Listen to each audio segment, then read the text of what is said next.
Did you know Freedom Rocks has swag?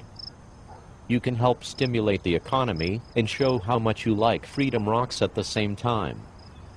We've got t-shirts for men and women. We've got coffee mugs and beer steins. We've got food and beverage thermoses.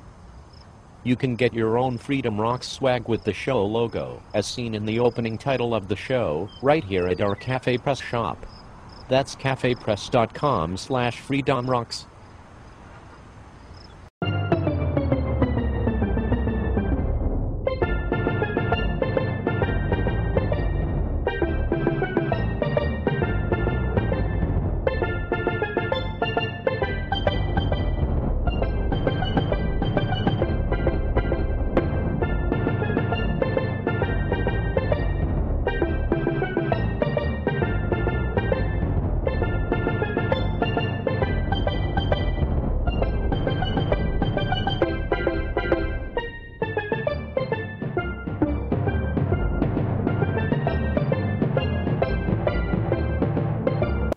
Hi, welcome to Freedom Rocks.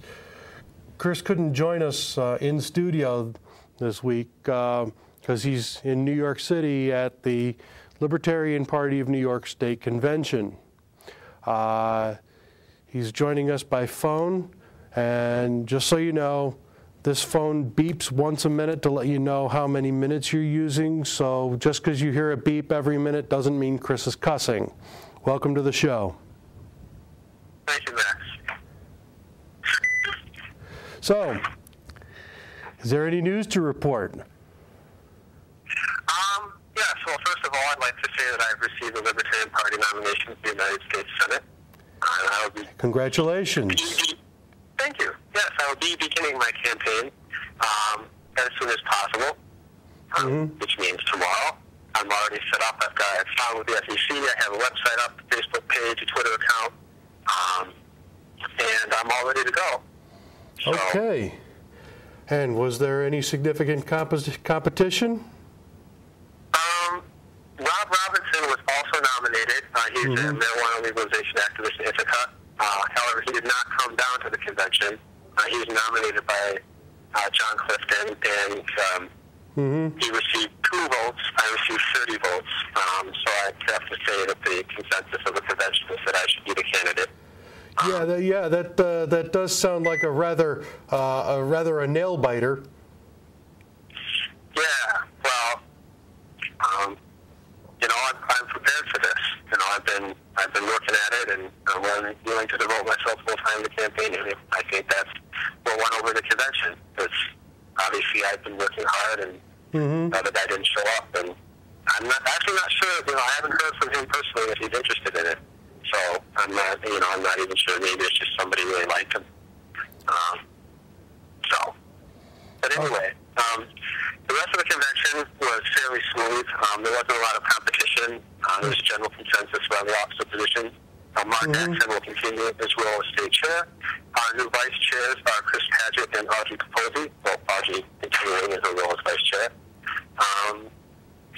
The treasurer is still Jerry Cheeseman. The secretary is Bill Blaytonoff. At-large people are our own Mark Rogowski from Rochester, Adam Martin, someone whose name I am not recalling, Michael Howes, and Chris Garvey. Okay. And so there's one guy that's completely new, and that's why I can't remember his name, unfortunately. The rest you probably recognize as longtime party activists. And that was basically the business of the convention. We also did, as you know, there were 5 bylaws amendments. They're basically housekeeping things. Precinct chairperson would chair, according to the Robert's rule, should have it, and reconciling things like one part of the bylaw saying we need to mail out a notice 45 days before the convention, another saying 50 days, and we just make it 50 days. Things like that.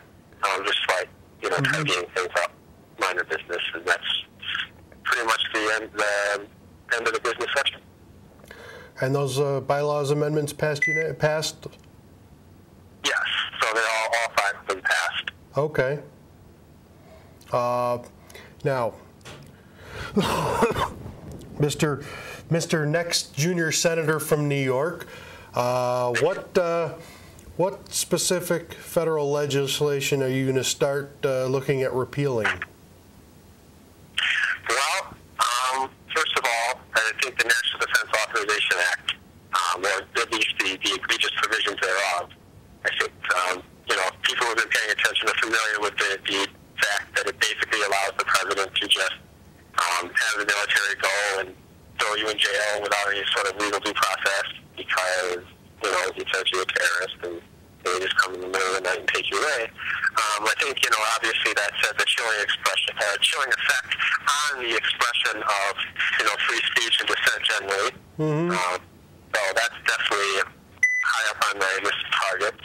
I'd also like to see, as not necessarily repealing legislation so much as introducing legislation that would require a declaration of war before any U.S. troops can be sent into combat, so that we can't just, willy-nilly be sending soldiers everywhere and say, oh, we're not really at war, and we're just, advising or helping unquote them or hanging around or, we heard there were some people loitering. We didn't thought that police might need a hand, so we sent them in the Division of Marines, getting away from that sort of thing and saying, if it's a wartime situation, we send soldiers. If it's not a wartime situation, then we don't, because, American lives are too precious to simply just sacrifice for, goals that are indeterminate or, not fully and honestly expressed. Sometimes there's other objectives like, getting oil out of the ground and things like that. So we want to put an end to that and basically make it clear that, Congress cannot simply pass, like with the Iraq resolution, cannot simply, delegate its authority to the president and say, send soldiers wherever you like.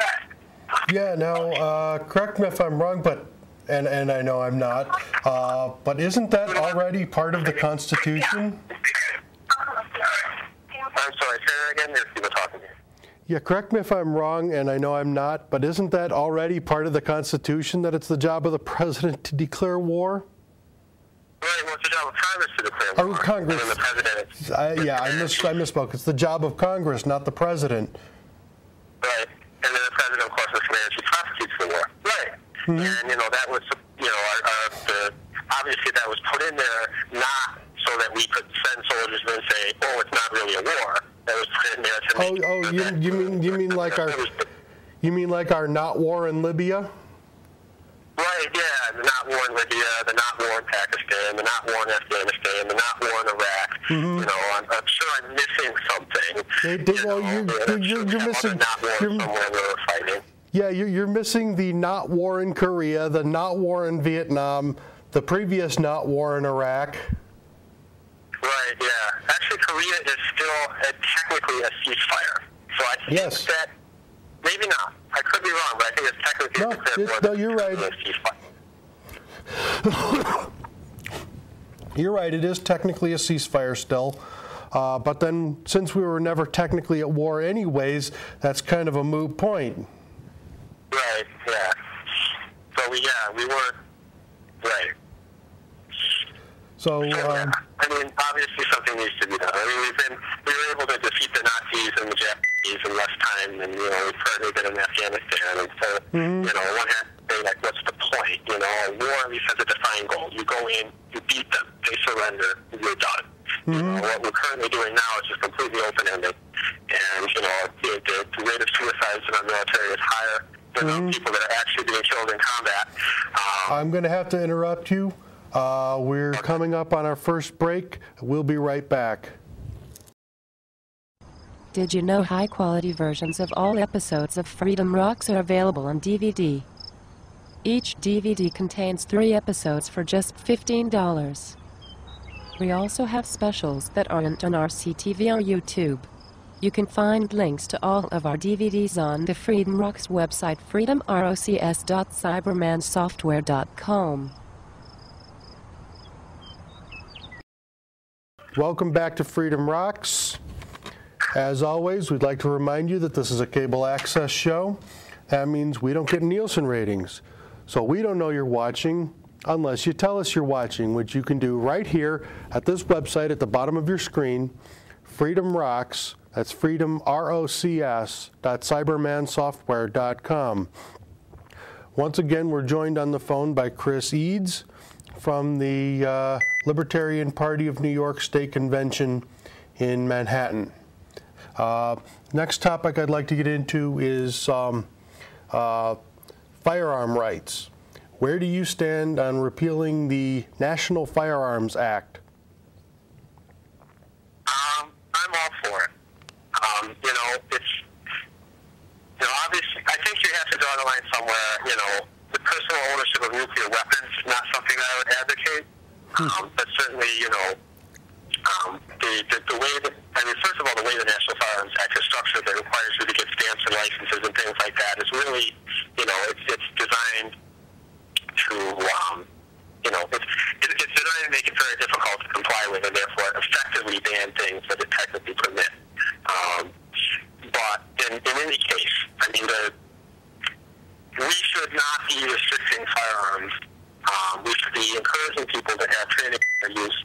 I actually favor, from a military standpoint, a smaller standing army that's more of a rapid response force that would buy time for a civilian militia to mobilize. And I think the civilian militia should essentially comprise every American of military age. It should not be compulsory, but we should actually be encouraging our citizens that are responsible and have not committed violent crimes to, get training in the use of arms to defend their country. I think that, that's the approach we should be having. We should not be saying, no, you can't, or discouraging them and making it sound like a bad thing. When the Japanese were invading the country, that's what made them say, oh, that's not going to happen, because, famously Yamamoto said, there'll be a rifle behind every blade of grass. And I think, it's not only that, but if there were to be some sort of dictatorship here or some, tyranny or usurpation of the Constitution, then, obviously, if you have, 100 million people with weapons, any would-be dictator is going to say, is going to think twice about trying something. It's just, it would be a big obstacle. So, I see this as protecting our country from external threats, from internal usurpations. I think that if people are trained in self-defense, that they can protect themselves from crime, they can protect other people from crime who may be being victimized. I think, the National Firearms Act sends the entirely wrong message that, that guns are bad and you shouldn't have any sort of military training. Well, now, most of the firearms covered by the National Firearms Act aren't things most people generally have anyway. It's primarily machine guns, destructive devices, stuff like that. Do you believe, for example, 501 caliber firearms should be legal? Do you say 501 caliber? Yes, because currently the NFA defines anything other than a shotgun that's caliber is bigger than half an inch is considered a Class 3 destructive device. So a 50 caliber rifle, perfectly fine. 501 caliber, just 1/1000th of an inch bigger, it becomes regulated by the NFA. Yeah, well, obviously that's silly. I suppose the logic was that you have to draw a line somewhere, but, the thing about it is, like I was saying, this could be for defense of the country. Until we get rid of the war on drugs, we're going to face an ever-increasing threat of criminal gangs coming across the border from Mexico. They've taken over, whole small countries in Latin America, and, there's a lot of violence on the border, there's a lot of money, they bribe police. They can't necessarily be a count on people like the Border Patrol to actually resist these incursions that are coming over across the border into Texas. And granted, we're creating this situation by, with our ridiculous prohibition on the use of drugs, causing, a black market. It is kind of funny that you should mention the war on drugs, because the NFA was originally passed in response to the first war on drugs, alcohol prohibition. It was a knee-jerk reaction to the St. Valentine's Day massacre.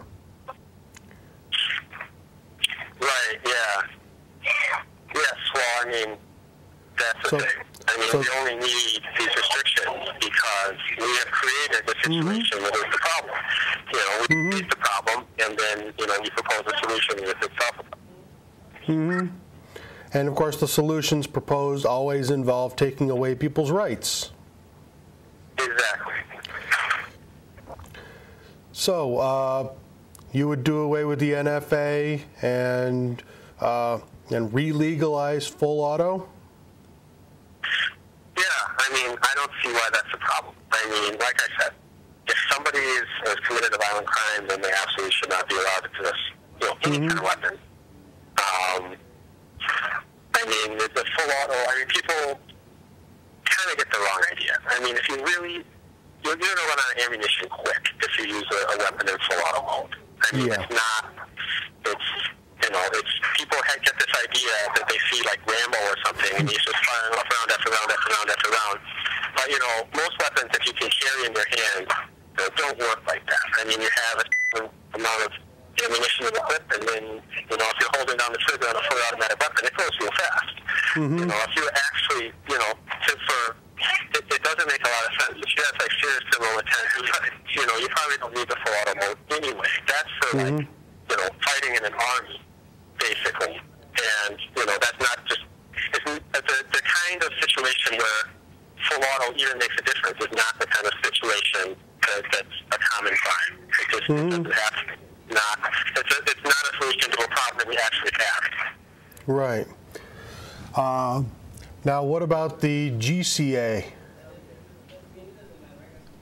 The 1968 Gun Control Act? That's the one that set up the ATF and requires FFLs for interstate firearm transfers? Well, I mean, certainly, I mean, the problem is that the ATF, or ATF as it's now called, has basically completely out of control and routinely abuses authority, engages in trap in it. Really, you know, if you've been following the whole Fast and Furious scandal, it's actually, you know, while, you know, gun dealers were saying, you know, I don't want to sell to this guy, the ATF was like, I'm gonna have to interrupt you again. I'm going to have to interrupt you again. We're coming up on another break. We'll be right back. As you may have noticed, you can watch Freedom Rocks for free on RCTV or on YouTube, but it takes money to produce good quality TV shows. You can support Freedom Rocks by shopping at our Cafe Press shop. There you can find t-shirts for men and women, tote and gym bags, coffee mugs, beer steins, food and beverage thermoses, and a bunch of other items Cafe Press offers. You can find our shop at cafepress.com/freedomrocks, all lowercase and no apostrophe. Hi, welcome back to Freedom Rocks. Freedom Rocks is partly underwritten by Hex Sudoku and WTF Sudoku, both of which are available on Amazon. Once again, we're speaking via telephone with Christopher Eads, and by way of another reminder, this cell phone beeps once a minute to let you know how many minutes you're using, so just because you hear a beep doesn't mean Chris is cussing. So do you believe, before the break we were talking about the 1968 Gun Control Act, which was a response to a number of high-profile assassinations in the 1960s, including both of the Kennedys, Martin Luther King, Malcolm X. So where do you stand on the 1968 Gun Control Act? Well, I think the intent was probably good in terms of trying to track, you know, who was selling weapons to whom. But as I was saying, you know, it's the BATC or ATF, now BATC, has so egregiously abused its powers that it's just not reasonable to, you know, to think that it's actually a benefit. It's you know, it's doing more harm than good, and you know, it's, you know, therefore we should at least heavily modify it. Chris, could you try and get away from some of that background noise? Yeah, I'm just having a hard time finding a place where there aren't people talking. Like, Okay. you know, there's actually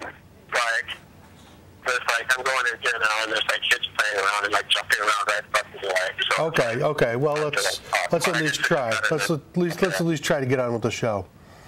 yeah.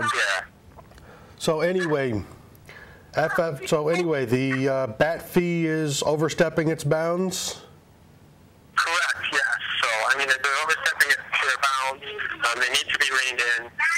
So clearly, there has to be some changes to the enabling legislation because it's gone way too far and is actively infringing upon people who are just doing nothing wrong. I mean, they go on these fishing expeditions and they try to get people to commit crimes, and it actually, the Fast and Furious scale actively put guns into the hands of criminals who then turn around and kill people. So, I mean, that's like the exact opposite of what they're supposed to be doing. They're actually doing, the complete opposite. And so, I mean, I don't know what more evidence you need that, the law, needs to be changed. Okay. Now, I want to get to some fiscal issues, but first, just one more quick question on Second Amendment rights. There are 2 bills in Congress for interstate reciprocity of carry licenses. Do you have any particular favorite among the 2? I'm actually not familiar with the differences between the 2. I definitely favor permit reciprocity. I think it's ridiculous that, for instance, some nice little lady from Tennessee doesn't realize, that New York City gun laws are, unconstitutional and basically insane. Comes in, sees a no gun sign, goes up to a police officer and says, "Oh, I'm sorry, I didn't realize. Can I get my gun to you?" And the police will arrest her, and unfortunately, the DA is not going to throw her in jail. But you have a Marine came in, and he was ex-Marine, and he was a jeweler, and he had to transport gold in New York City. And, if you're carrying like $10,000 worth of gold on you, you probably can, you probably want protection. And he, looked at he tried to investigate the law, and he just got it wrong. If you in Tennessee, the New York permit, if you're coming from New York to Tennessee, it's no problem. And he thought it was the other way around, and it's an innocent mistake. And he had to plea bargain that down to some kind of misdemeanor to avoid jail time. And, it's just ridiculous. I mean, we have innocent people essentially getting trapped here. And, don't even mention that the scam that's going on in New York airports. That's a flagrant violation of federal law already. So I don't know if you would respect any additional laws. I mean, I don't know if you're familiar with it. Basically, the TSA has regulations. If you want to transport a gun, you put it in a lock case, you put the ammunition in the lock case, and, you can transport a weapon on an airplane that way. But if you happen to go to New York City, even if you don't set foot in New York City, they will arrest you. The police will arrest you, and it's contrary to federal law. You mean just if you have a stopover? Yeah. You don't actually even have to set foot. You just at the ticket counter, if you tell them, then apparently they will call the police and they will arrest you. Just passing through the airport, and that's totally in violation of federal law. Well, yeah. Right? Well, yeah, it's a violation of federal law. We don't know that Bloomberg would respect another federal law, but I think having permit reciprocity would at least say that under New York State law, heck, here in New York State, we don't even have reciprocity among cities. I've got a New York State pistol license. I can't go to New York City with it. I can't go to New York City with my pistol. But we only have about a minute and a half left, so I want to get into some at least lightning round questions on fiscal policy. Do you support raising the debt ceiling? Absolutely not. I mean, the only federal budget is a balanced budget that does not raise tax. Okay. We have to balance the budget, and we need to do it by cutting tax. Okay. Now, auditing the Fed. Absolutely necessary. I mean, we're only now finding out through the European Central Bank and member bank websites. We're finding out that the Fed essentially propped up the euro a while ago with, basically unlimited dollar loans, which they shouldn't be doing. I mean, it's a foreign currency. It's actually a competing currency for things like,